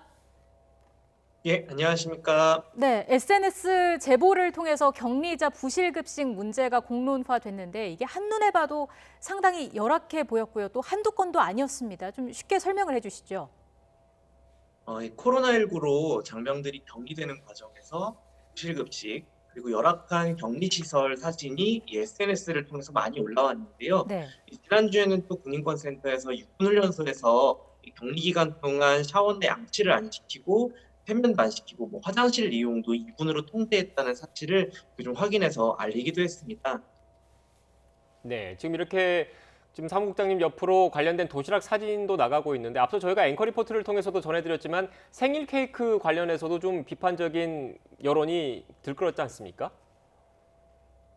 이제 사실 이렇게 1년에 문제가 좀 많이 터지고 나서 자녀를 군에 보내시고 걱정하시는 부모님들의 전화를 또 저희 센터에서 많이 받았습니다. 그러니까 케이크 문제도 그렇고 이 부모님 세대에 비해서야 사실 군대가 많이 나아졌다는 이야기를 하지만 이 의무 복무를 하러 간 병사들을 함부로 대하는 이런 태도는 예나 지금이나 큰 차이가 없다는 데서 국민들의 공분이 좀 많이 생긴 것이 아닌가라고 생각을 하고 있습니다. 예, 네. 이렇게 요즘 군대가 많냐 이런 공분이 일기도 했는데 오늘 국방부가 전군 주요 지휘관 회의를 열고 관련 사안에 대해서 집중 논의를 했고요. 종합 대책을 발표했습니다. 180여 명이 화상으로 모였다고 하는데 이 문제의 심각성을 인식했다고 봐야겠죠. 사실 군이 그동안 가져왔던 태도를 한마디로 압축해서 보여주려면 그 방역 때문에 뭐 어쩔 수 없다라고 좀 요약을 할 수 있지 않을까라고 생각을 합니다. 근데 오늘 이제 발표된 내용들을 보면 사실 어쩔 수 없는 일들이 아니었죠. 불과 1, 2주 사이에 지휘관들이 모여가지고 대책을 만들기 위해 머리를 모으니까 방법들이 나온다는 것입니다. 그럼에도 불구하고 지금까지 군이 손쉽게 그냥 통제하는 방법을 써왔다라고 밖에는 볼 수가 없는데요. 화장실을 못 가게 하고 뭐 창고에다가 격리시키고 남은 음식 없다고 밥을 아무렇게나 주고 이렇게 해놓고도 감염자가 없다고 자랑만 하면 이게 성과가 되느냐라는 비판을 우리 군이 좀 겸허하게 받아들여야 되고 이런 문제 심각성을 또 군도 받아들이고 있는 것이 아닌가라고 생각을 하고 있습니다. 네, 국장님 말씀 좀 들어보면 결국 뒷북 대책이다 이런 비판적인 시각이신 것 같은데 지금 국방부에서 내놓은 종합 대책을 좀 크게 좀 띄워주십시오. 오늘 나온 대책이어서 주요 내용을 좀 간단하게 좀 정리를 해드리면 일단 휴가 제도를 좀 개선을 해서 중대 단위로 많은 군인들이 휴가를 다녀올 수 있게 하겠다. 그리고 그 부실급식 논란과 관련해서 급식비를 좀 인상하겠다. 그리고 제보 시스템을 정비하겠다. 이렇게 크게 세 가지 축으로 좀 나눌 수 있을 것 같습니다. 네. 여기에 대해서 어떻게 평가하십니까? 사실 오늘 나왔던 뭐 휴가제도나 어떤 부실급식 문제가 오늘 요즘 최근에 처음 나온 문제가 아닙니다. 예를 들면 군인권센터도 작년 10월에 이미 사진까지 공개를 하면서 이 부실급식 문제를 공개를 한번 한 적이 있고, 그다음에 격리시설 문제도 12월 달쯤에 지적을 한 적이 있습니다. 그럼에도 불구하고 1년 정도의 코로나 확산 기간이 지난 지금까지도 어떠한 대책이 제대로 마련돼 있지 않고 이 여론의 질타를 받고서야 어떤 대책을 내놓는다는 것은 군이 이 병사들을 어떤 존재로 인식하고 있는가에 대해서 좀 국민들에게 적나라하게 보여준 상황이라고 보이고요. 우리 오늘 대책을 보면 휴가 대책 같은 경우는 이렇습니다. 방역 상황이 엄중해지면 출타 통제가 있어야 된다는 것을 우리 장병들이 이해하지 못하는 것은 아닙니다. 그렇지만 이해할 수 없는 기준으로 통제를 하니까 그동안 불만이 많이 터져나왔던 것인데요. 이 병사나 부대 내에 거주하는 초급 간부들은 출타를 통제하고 부대 밖에 사는 사람들은 그렇게 그다지 통제를 안 하고 장성 누구는 골프 치러 다니고, 그러니까 대책을 사실 고민하기보다는 통제하기 쉬운 사람 위주로 통제를 했다라는 게 사람들이 분노했던 지점이 아닌가 생각이 되고, 지금 이제 휴가와 관련된 여러 조치들을 새롭게 좀 고민을 하고 있다면 이런 부분들도 앞으로 잘 돌아가는지 면밀하게 좀 모니터링을 해야 되지 않을까라고 생각하고 있습니다. 네, 이게 처음 제기되는 문제가 아니라는 점이 또 더 큰 문제인 것 같고요. 현재 상황이 어떤지 자세하게 좀 설명을 듣고 싶습니다. 일단 그 부실급식 대책 관련해서 현재 군 장병의 한 끼 급식비가 초등학생 급식 비용보다 낮다고 하던데 맞습니까? 예, 군은 그동안 이제 해명을 할 때 이게 인건비를 제외한 금액이기 때문에 그렇게 모자라지 않다고 합니다만, 이 비교 대상이 되는 학교 급식 비용도 다 인건비를 제외한 금액입니다. 인건비 따로 계산되거든요. 학교 같은 경우는 친환경 무상급식을 진행을 하고 있기 때문에 친환경 자재를 쓰기 위해서 인당 보통 책정되는 단가보다 더 높게 책정을 해서 예산을 편성하는 편이고, 그런 부분에서 군하고의 금액 차이나 이런 것들이 발생하지 않는가라고 생각을 해볼 수 있을 것 같습니다. 네. 지금 이 부실급식과 관련해서 가장 큰 그 비판이 나오는 이유가 아무래도 한 해 막대한 국방 예산을 쓰는데 우리 군 장병들, 나라를 지키는 우리 군 장병들이 최소한 먹을 거 가지고 이렇게 좀 부실 논란이 불거져선 되겠느냐 이런 비판적인 시각이 많은 것 같거든요. 그런데 오늘 나온 대책을 보면 내년부터는 일단 10,000원대로 기본 급식비를 인상하겠다라는 방안이 담겼는데 이게 충분하겠습니까?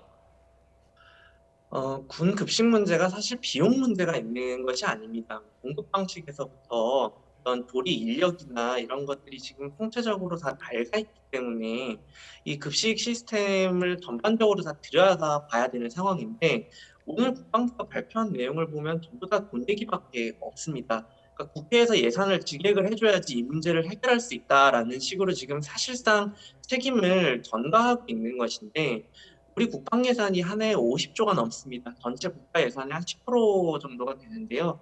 그중에 급식비로만 쓰는 예산이 한 1조 5천억 정도가 됩니다. 그렇다면은 지금 우리가 전체 한정된 그 국방 예산 속에서 장병들이 사용할 수 있는 급식 비용이나 여러 복지 비용들을 어떻게 늘려나갈 것인가에 대한 고민을 해야 되는 건데 군은 여기에 더 얹어서 이 돈이 부족하니까 급식비를 더 주십시오라고 얘기하면서 돈만 올라가면 다 문제가 해결될 것처럼 이야기한다는 것이죠.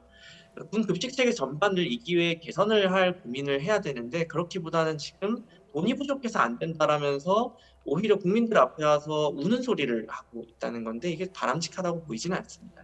네, 지금 말씀하신 내용을 들어보면 물론 지원을 강화할 필요성도 있겠지만 현재 급식과 관련해서 뭐 부식을 계약하는 그런 시스템도 있을 것이고 여러 부식과 관련된 체계가 있을 텐데 이걸 좀 개선을 하면 기존 예산 내에서도 충분히 지금보다는 더 나은 방안을 모색할 수도 있다 이런 말씀이십니까? 기존 예산을 증액하는 과정도 꼭 필요하다라고 생각을 합니다. 지금 장병 개별당 단가가 되게 낮게 책정돼 있는 것도 국민들이 되게 화를 많이 내고 계신 부분이고 실제로도 그렇습니다. 하지만 전체 국방 예산이 부족해가지고 지금 급식을 못 주고 있는가라는 부분은 동의를 하기가 좀 어렵다는 것이죠. 그러니까 군이 이 장병 복지나 어떤 기본 생활에 할당하는 예산의 비중을 그동안 얼마나 낮게 책정을 해왔는가를 좀 보여줄 수 있는 사례라고 생각을 합니다. 네, 결국 예산과 관련한 지원 강화 그리고 기존에 누적돼 왔던 비효율적인 시스템 개선이 함께 병행돼야 된다 이런 말씀이신 것 같네요. 예, 맞습니다. 네. 이어서 다음 질문도 드리겠습니다. 이번 문제가 아무래도 공론화될 수 있었던 그 배경에는 SNS가 있었습니다. 대나무 숲 역할을 했는데 현재도 SNS에 많은 제보가 이어지고 있다고 하는데 혹시 파악하고 계신 게 있으신지요? 휴대전화 사용이 허용되면서 사실 저희 이제 군인권센터로 접수되는 인권침해 상담의 수도 계속 증가를 하고 있습니다. 그러니까 제보가 이루어지는 창구가 SNS 같이 이제 좀 다양화가 되고 있는 상황이고 그로 인해서 되게 다면적인 채널에서 군과 관련된 어떤 부조리한 부분들이 지금 폭로가 되고 있는 상황인데요. 어떤 휴대전화를 사용했기 때문에 이렇게 늘어났을까라는 건 좀 부차적인 문제라고 생각을 합니다. 가장 중요한 건 우리 국군장병들의 권리의식이 예전과는 더 이상 같지 않다라는 것이죠. 그러니까 군인이기 때문에 당연하게 받아들이고 참아야 했던 부조리함이나 어떤 불합리함을 더 이상은 참고 넘어가지 않는 분위기가 군 안에 자리 잡고 있다라는 겁니다. 네. 국장님, 기존에 최근 들어서 알려진 것 외에 군 인권센터로 들어온 추가 제보가 있습니까? 최근에 육군훈련소의 이제 생활통제 내용을 제보를 통해서 확인을 했었는데요. 제보는 이제 꾸준히 좀 들어오고 있는 편이고 언론에 다 공개되지 않은 것도 많습니다만 육군훈련소 외에도 훈련병에 대한 어떤 생활통제가 여러 다른 훈련시설에서도 비슷하게 있었던 것들이 좀 확인이 되고 있고 이게 비단 육군훈련소 한 곳의 문제가 아니라 군 전반의 어떤 훈련병들 그리고 병사들에 대한 인식이 그냥 막대해도 크게 문제 없는 것이구나라는 것을 좀 제보들을 통해서 확인을 할 수 있었습니다. 네. 이런 가운데 또 제보자를 보호할 수 있는 방안이 필요하지 않을까라는 생각이 드는데 관련 SNS를 통해서 제보자 색출 논란도 드러났고요. 오늘 대책에서 공익신고자 보호를 위한 방안도 언급이 됐습니다만 어떤 방안이 더 좀 보완이 돼야 한다고 생각하십니까? 사실 오늘 발표한 이 관련 대책을 살펴보면 공익신고자를 보호한다는 목적보다는 외부로 제보하지 않고 국방부가 관리하고 어떤 손을 쓸 수 있는 곳으로 제보를 할 수 있게끔 만들어보자. 이게 핵심이라고 봅니다. 그러니까 얘기를 지금 할 곳이 없는 것이 아니거든요, 병사들이. 외부에는 그 외부에 제보를 할 수 있는 창구도 많고 내부에도 군이 마련을 해둔 어떤 상담 창구가 되게 많습니다. 그런데도 불구하고 왜 당병들이 계속 밖으로 나가서 제보를 하고 상담을 하는가라는 거에 대해서 기본적으로 다시 생각을 좀 해봐야 된다는 것이죠. 이런 외부로부터의 어떤 문제 지적도 사실 다 우리 군이 잘 되길 바라고 발전하길 바라는 마음에서 비롯된 것이고 군을 망가뜨리려는 어떤 시도가 아니거든요. 근데 우리 군은 그렇게 아직도 생각을 하지 못하고 있는 것 같습니다. 네, 알겠습니다. 지금까지 김형남 군인권센터 사무국장과 함께 관련된 이야기 나눴습니다. 국장님 오늘 말씀 고맙습니다. 네, 감사합니다.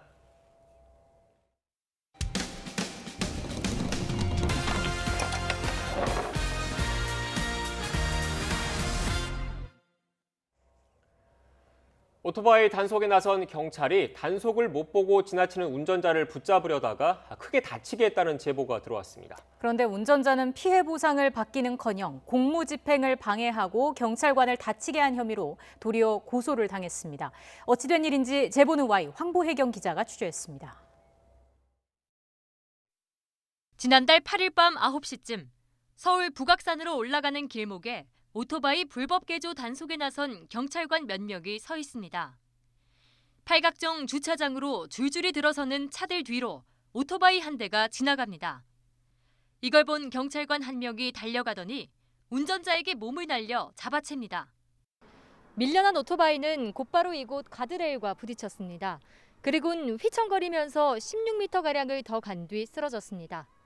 고꾸라진 사람은 중식당에서 일을 마치고 퇴근하던 요리사 겸 배달기사 장모 씨. 손목뼈가 으스러지고 눈썹과 입술 등이 찢어져 전치 8주 진단을 받았습니다. 새 아이의 아빠인데 최소 석 달은 손을 쓰지 못할 거란 얘기도 들었습니다. 애가 셋이고 와이프랑 다 제가 먹여 살려야 되는데 지금 이렇게 돼서 직장에서도 그만두게 생겼고 퇴원한 뒤 조사받으러 오라는 연락에 경찰서에 갔다가 분통 터지는 얘기를 들었습니다. 단속하는 줄도 모르고 지나가다 갑자기 뛰어든 경찰관 때문에 크게 다친 건데 도리어 도망가려던 게 아니냐고 추궁당한 겁니다. 입구라서 좀 막히거든요. 좌회전하는 차가 있어서 우측으로 빠져나오는데 갑자기 경찰관이 제 팔을 잡아당겼어요. 경찰이 전화 와서 뭐라고 했어요? 사과를 했어요? 그런 거는 없었죠. 심지어 해당 경찰관은 장 씨를 특수공무집행방해 치상 혐의로 고소했습니다.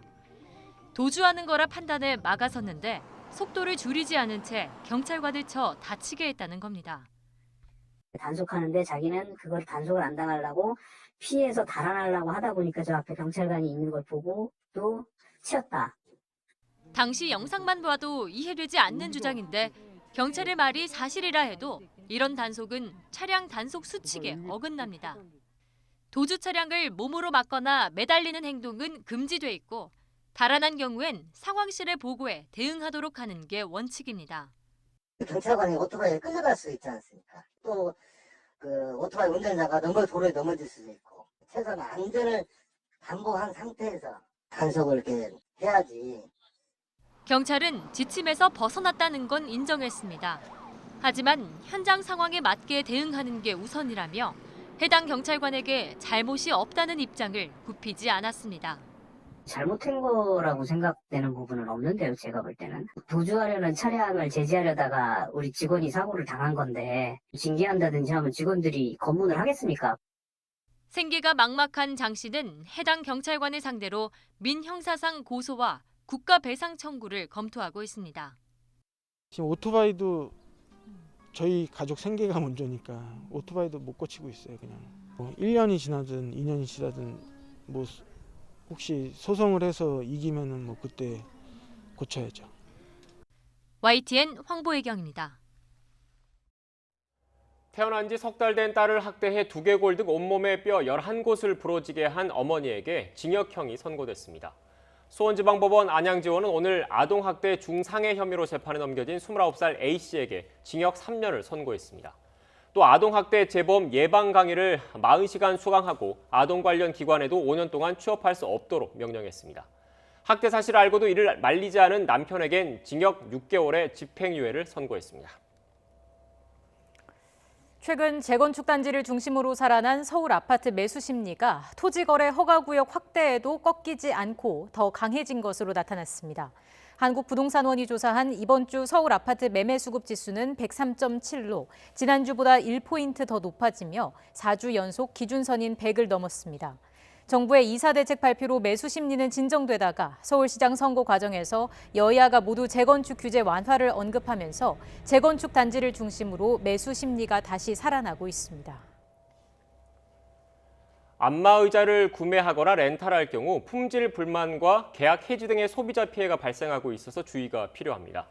한국소비자원은 지난 3년 동안 안마의자 관련 피해 구제 신청은 모두 441건으로 매년 증가한 가운데 작동 불량이나 소음 등 품질 불만이 64%로 가장 많았다고 밝혔습니다. 이어 계약 해지와 계약 불이행, 안전 문제 등의 소비자 피해가 뒤를 이었습니다. 카카오가 신사업 호조로 역대 최고 실적을 달성했다고 발표했지만 또 발생한 카카오톡 장애로 곤욕을 치르고 있습니다. 서비스 안정성 의무를 부여한 전기통신사업법, 이른바 넷플릭스법을 통한 책임과 보상의 구체성 문제가 다시 제기되고 있습니다. 보도에 김상우 기자입니다. 어린이날 밤 2시간 넘게 카카오톡에 서비스 장애가 발생하면서 온라인 커뮤니티 등에는 사용자들의 성토가 계속되고 있습니다. 카톡이 멈추니 정말 답답하다, 밤이니까 망정이지, 낮에 오류가 났으면 아찔하다, 보상을 해라 등의 불만입니다. 24시간 운영되는 가상화폐 거래소의 경우 카톡 알림통을 통한 인증 대신에 문자 서비스를 통한 인증번호 전송 체계로 긴급 전환하는 소동을 겪기도 했습니다. 카톡을 비롯한 카카오의 서비스 오류는 이번이 처음이 아닙니다. 지난해 1월 새해 인사가 몰리며 2시간 동안 메시지 송수신에 장애가 발생했고 3월에도 1시간쯤, 12월에도 카카오톡 지갑 출시 관련 서비스가 먹통이 되기도 했습니다. 메시지 장애를 복구하고 사과를 하는 등의 곤욕을 치르는 후폭풍의 와중에 카카오는 공교롭게 올 1분기 역대 최고 실적을 달성했다고 발표했습니다. 모빌리티와 핀테크 등 신사업의 급성장에 힘입어서 매출 1조 2,580억 원, 영업이익 1,570억 원을 올렸습니다. 지난해보다 각각 45%와 79% 증가한 것입니다. 카톡은 이용자가 직접 백업을 하지 않고 삭제할 경우 대화나 데이터가 보존되지 않습니다. 카톡 연계 사업과 서비스가 많아지면서 장애 발생 시 피해는 그만큼 더 커지는 상황. 서비스의 안정성 의무를 부여한 전기통신사업법인 이른바 넷플릭스법을 통한 책임과 보상의 실질성 문제가 다시 제기되고 있습니다. YTN 김상호입니다. 미국에선 백신 접종이 전체 인구의 절반에 가까워지면서 정상을 회복하는 과정도 속도를 내고 있습니다. 이에 따라 경제도 가파른 회복세를 보이고 있고 교육당국은 가을 학기에는 전면 대면 수업을 기대하고 있습니다. 워싱턴 강태욱 특파원의 보도입니다. 백신을 맞은 미국인은 전체 인구의 45%, 성인만 따졌을 때는 56%를 넘었습니다. 감염자와 입원자가 줄면서 지방정부는 정상화의 속도를 내고 있습니다. 특히 뉴욕 브로드웨이는 오는 9월에 공연을 재개하기로 하고 예매에 들어갔습니다. Broadway tickets go on sale today at 100% capacity for theaters. The shows open September 14th. 경제 지표도 호조를 보이고 있습니다. 지난주 신규 실업수당 청구 건수가 코로나 사태 이후 최저치를 또 갈아치우는 등 고용 시장이 가파른 회복세를 이어가고 있습니다. 외식과 여행 등의 서비스 산업에서 지출이 늘고 영업 규제가 거의 완화된 효과로 분석되고 있습니다. 백신 접종 덕분입니다. 앞으로 과제는 청소년과 어린이들입니다. 곧 12살에서 15살도 백신 접종이 임박했습니다. If it is approved or authorized as we expect, we have the ability to move very, very quickly on a number of fronts. 미겔 카도나 교육장관은 가을 학기에는 완전한 대면 수업을 재개하기를 기대한다고 말했습니다. 보건 전문가들은 미국인 80% 이상이 면역을 갖지 못하면 가을에 또 한 차례 확산 사태가 벌어질 수 있다고 보고 있습니다. 특히 고교생들이 활동적이어서 전파 가능성이 큰 만큼 전체 방역에 관건이 되고 있습니다. 워싱턴에서 YTN 강태욱입니다. 브라질 리우데자네이루의 빈민가에서 경찰과 마약 조직 간의 총격전이 벌어졌습니다. 최소 25명이 숨지고 4명이 다쳤습니다. 장갑차와 헬리콥터까지 동원된 경찰의 대대적인 작전에 탈출로가 막힌 조직원들은 사제 폭탄을 터뜨리고 총을 쏘며 격렬히 저항했습니다. 김정배 기자입니다. 브라질 리우의 한 빈민가. 새벽부터 중무장한 경찰들이 들이닥칩니다. 겹겹이 집들을 에워싸더니